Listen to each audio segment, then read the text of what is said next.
साथीहरू कस्तो हुनुहुन्छ? म हुँ पवन र सुरु गरौँ आजको नयाँ यात्रा।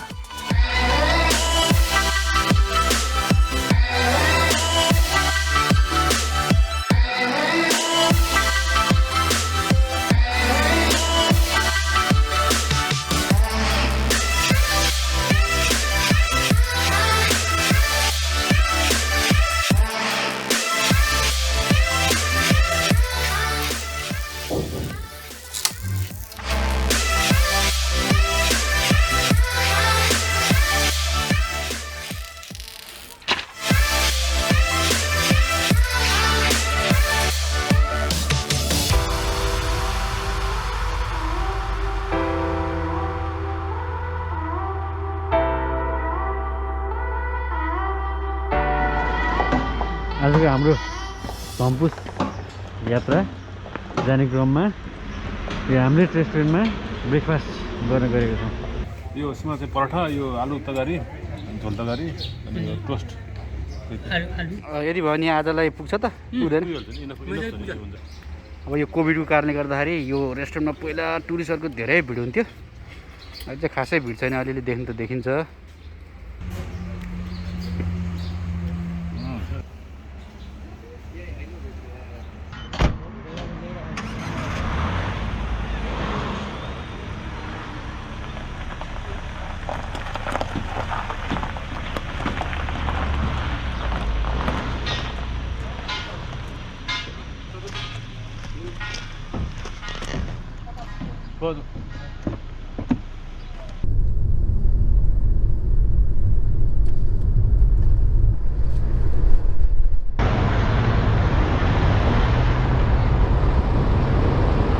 यो अहिलेको नयाँ पुल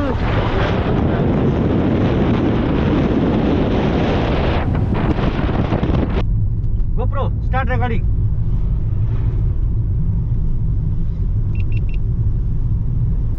निकै लामो समयको अन्तरालपछि हामी पुनः गाडी मार्फत घुम्न निस्केका छौँ। यो निकै समयदेखि मौसम सुधार भएको थिएन। काठमाडौँदेखि पुरा नेपालभरि नै जताततै तुमालो लागेर एकदम धमिलो र धमिलो देखिएको थियो। 2 दिन अगाडि चाहिँ अलिअलि हल्का वर्षा भएको थियो, त्यो हुनाले अलिकति मौसम खुलेको थियो, त्यो भएर हिँड्यौँ हामी। तर पनि अहिले अगाडितिर त्यत्रो धेरै मौसम खुल्ला देखिएको छैन। योभन्दा अघिल्लो वर्ष चाहिँ निकै राम्रोसँग वर्षा भएको थियो, त्यो हुनाले पुरै हिउँद महिनाभरि नै लगभग मौसम खुलेको पनि थियो। अनिखेर वातावरण पनि एकदमै स्वच्छ र सफा थियो क्या।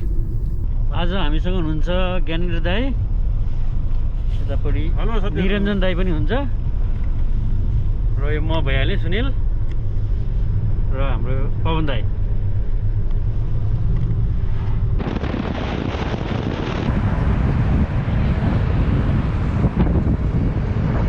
आजको मौसम अलिकति खुला भएको हुनाले अब चाहिँ हामी यसो बन्दीपुरतिर माथितिर लागौँ र त्यहाँबाट चाहिँ हिम श्रृङ्खलाको दृश्यावलोकन गरौँ।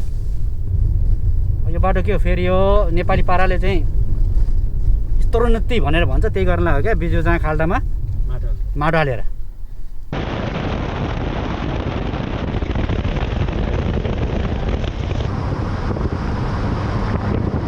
बन्दीपुर आइपुगेको छ अहिले।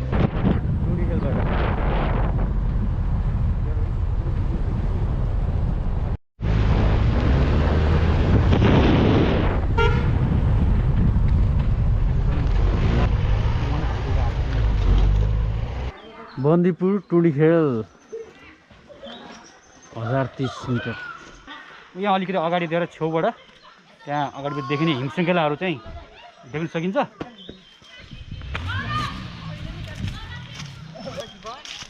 टुँडिखेलमा फुटबल खेल्नु अब हामी खास यहाँ बन्दीपुर आउने भनेर चाहिँ आएको होइन, तर यो मौसम खुलेको कारणले गर्दा हिमाल पनि हेरौँ भनेर बन्दीपुरमा पनि आइयो।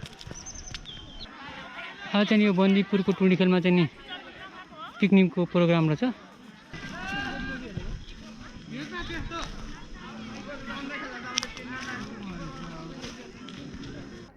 अहिले यो टुँडिखेलबाट देखेको हिम श्रृङ्खलाको दृश्य हो। यतापट्टि अहिले अन्नपूर्ण देखिएको छ, अन्नपूर्ण सँगसँगै यतापट्टि देखाएको छ मनासलु र गणेश हिमाल, र यतापट्टि अलिक छेउसम्म लाङटाङसम्म देखिन्छ।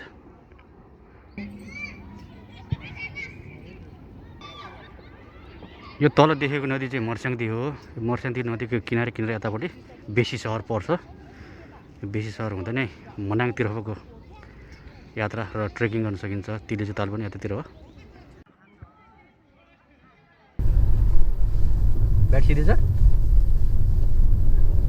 यो चाँडो बाट सिधै नपर्ने भयो त्यसो हुँदैन अगाडि कसरी ब्याट सिधै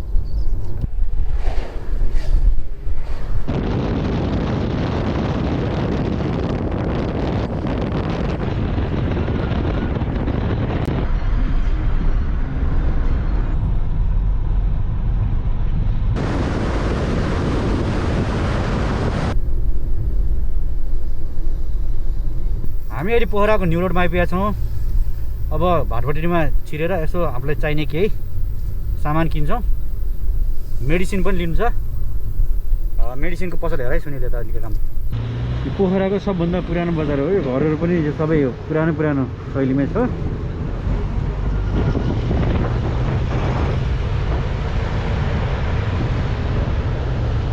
सबै घरहरू पुरानो शैलीमा झ्यालहरूको टुँडालहरू पनि त्यस्तै छ।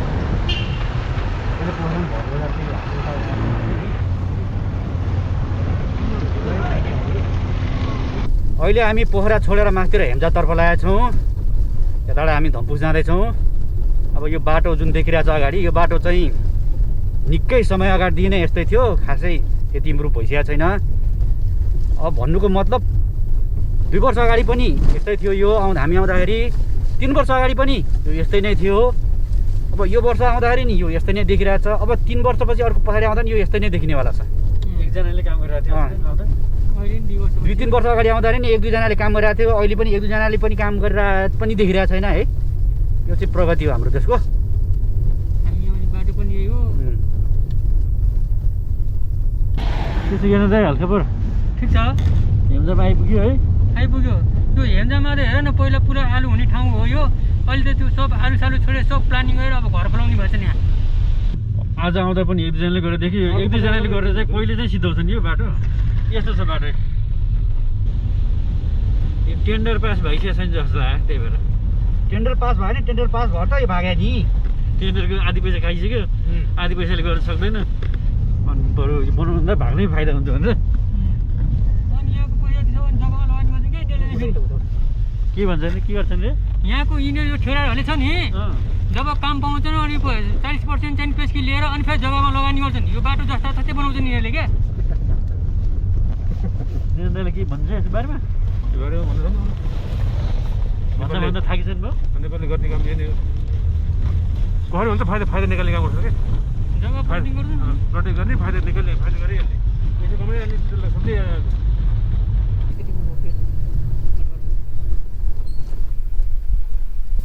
हामी अहिले घट्टे खोला पुलमा आइपुगेका छौँ। घट्टे खोला पुलबाट यो डेलोतर्फ लागेर माथितिर बागलुङतिर पुगिन्छ। कुस्मा बागलुङतिर भने हामी अब माथितिर यता दाहिनेतर्फ लागेर धम्पुसतिर उक्लिँदैछौँ। 7 किलोमिटर छ। यहाँबाट धम्पुस 7 किलोमिटर माथि छ। अब हामी माथि पुग्दा यताउति गर्दाखेरि लगभग 6 नै बज्छ। अँध्यारो भइसकेको हुन्छ। पिच गरेर नै यो बाटो त बिर्सिएको छ नि सुनिल चाहिँ। पहिला ढुङ्गामा त बिर्सिएको थियो नि।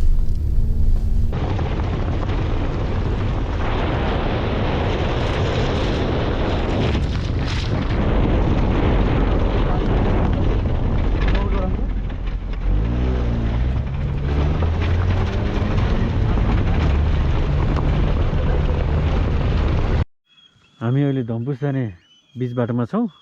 र यो देखिएको डाँडा चाहिँ 9 डाँडा हो।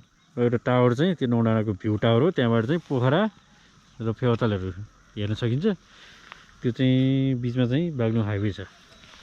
अब यहाँ हामी एकछिन पानी यो सुन्तलाहरू खाएर यहाँबाट धम्पुसको वरिपरिको दृश्य हेर्छौँ।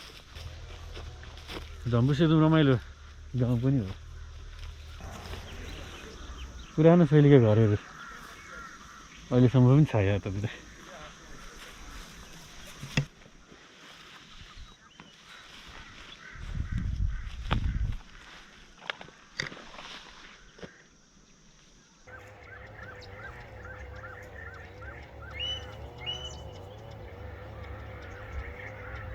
अब हाम्रो योजना चाहिँ माथि गएर यसो सूर्यास्त हेर्ने कि भन्ने थियो। ज्ञानेन्द्र, सुनिल, निरञ्जन, तिमीहरूको यत्रो हिम्मत मास्क किन फुकाले? अब यहाँ त हामी अलि माथि डाँडा काँडामा आयो, अलिक खुल्ला ठाउँ भएर फुकालेको। मास फुकालेर मेरो नजिक चाहिँ नहो है भाइहरू। तेरो नजिक त हामी आउँदै आउँदैन, हामी तिमीहरूको हड्डी मड्डी कबड्डी सबै एउटै हुन्छ। त्यो हाम्रो राम्रोसँग थाहा छ। त्यो राम्रो सुन्दा छ तिमीलाई। यहाँ अर्को निरञ्जन ठिक छ ल।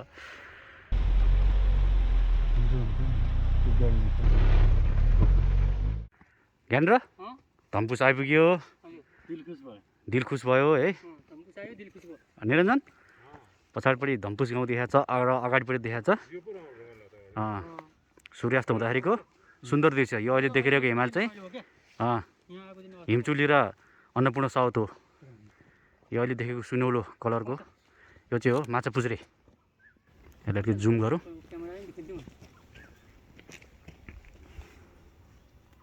अन्नपूर्ण र हिउँचुली माछा पुछ्रे।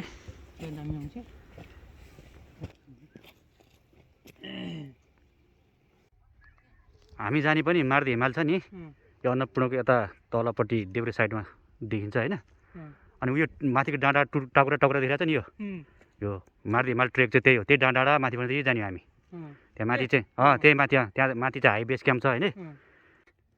यो माछा पुछ्रे हिमालको ठ्याक्कै पछाडिपट्टि चाहिँ छ नि अन्नपूर्ण बेस क्याम्प छ होइन।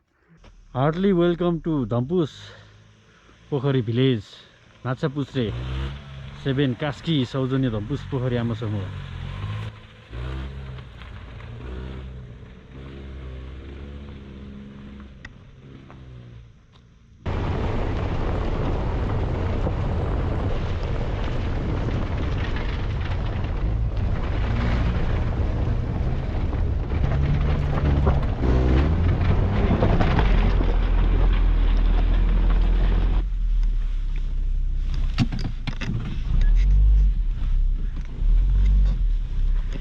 हामी धम्पुसमा होटेलमा प्रवेश गरिसक्यौँ।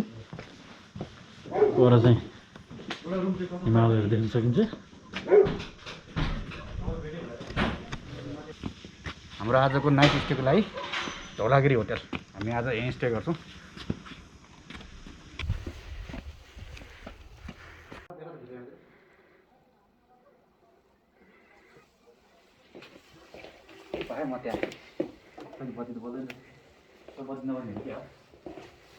यो डिलक्स रुम हो।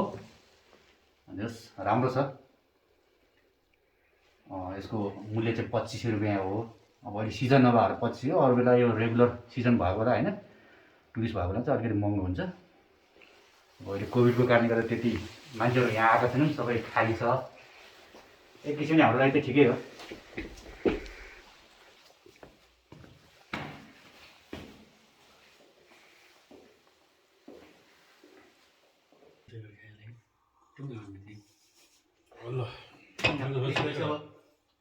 तातो पनि बिहानको चिल्लो काटे। नानीको चिल्लो काट्यो। नाना चिल्लो त अलिक गाह्रो भयो मलाई दिउँसो। अब नखाने बुझ्दै अन्डा अनि त्यसपछि झोलाएको तरकारी बुझ्यो। अनि साथीहरू कस्तो छ त खाना? खाना यो छाको छ, मिठो छ।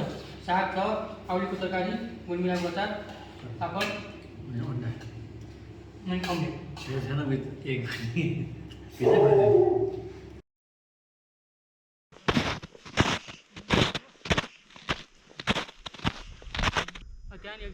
हामी यहाँ मार्दीको बेस क्याम्प यहाँसम्म पुगेर आएका हौँ आज हामी।